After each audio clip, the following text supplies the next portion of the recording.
மக்களே எங்கே வந்திருக்கோன்னு பார்த்தீங்களா? கடலுக்கு வந்திருக்கோம். எங்கே வந்திருக்கோம்? எல்லாருக்கும் ஹாய் சொல்லு. ஹாய்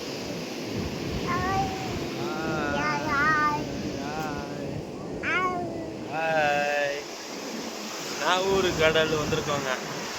வீட்டில் போர் அடிக்குன்னு சொல்லிட்டு ஒய்ஃபுங்க அழைச்சிட்டு வந்தேன். அங்கே பாருங்கள், ஒய்ஃப் வந்து ஒரு கேரளா ஃபேமிலி ஜாயின் பண்ணிவிட்டு சிப்பி எடுத்துகிட்டு இருக்காங்க. பாருங்கள், தெரியுதுங்களா? எல்லாம் நல்லா என்ஜாய் பண்ணுறாங்க. நான் என்ன பண்ண முடியும்? என் மோனை வச்சுக்கிட்டு பீச்சில் ஆய் ஒரு வாட்டி சொன்னால் போதும், ஆயின்னு சொல்ல தேவையில்லை. பீச்சில் இவனை வச்சு மேய்ச்சிக்கிட்டு இருக்கேன். நான் என்ஜாய் பண்ண முடியல. என்ன மகனே இங்கே பார், எல்லாருக்கும் ஹாய் சொல்லு. ஹாய் மட்டும் தான் சொல்லுவான். ஏன்னா ஹாய் மட்டும் தான் சொல்லுவான். மண்ணில் விளாண்டுக்கிட்டு இருக்கான். பாருங்க, கோவத்தில் மண்ணை தூக்கி தெரியுறான். அது மண்ணை போட்டு தான் ஹாய் சொல்லுவாரான்.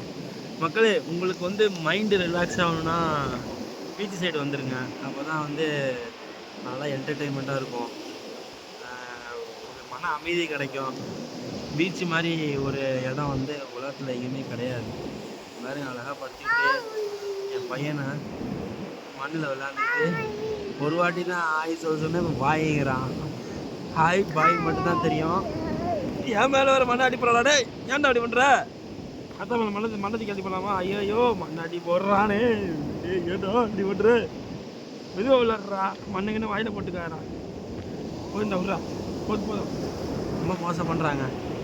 என்ன, நீங்களும் இந்த மாதிரி வீட்டில் வெளியில் எங்கேயாவது போய் என்ஜாய் பண்ணுங்கள். கடலுக்கு போங்க. இந்த மாதிரி கடலில் இயற்கையை ரசிங்க. இயற்கையை ரசிக்கிறது தான் அந்த உலகத்துலேயே இருக்குது. வேறு ஒன்றுமே கிடையாது. இந்த வீடியோ பிடிச்சதை லைக் பண்ணிங்க, சப்ஸ்கிரைப் பண்ணிக்கிங்க. பாய் சொல்லு. பாய். சப்ஸ்கிரைப் பண்ணுங்கள், லைக் பண்ணுங்கள், சப்போர்ட் பண்ணுங்கள். சொல்லு பாய்.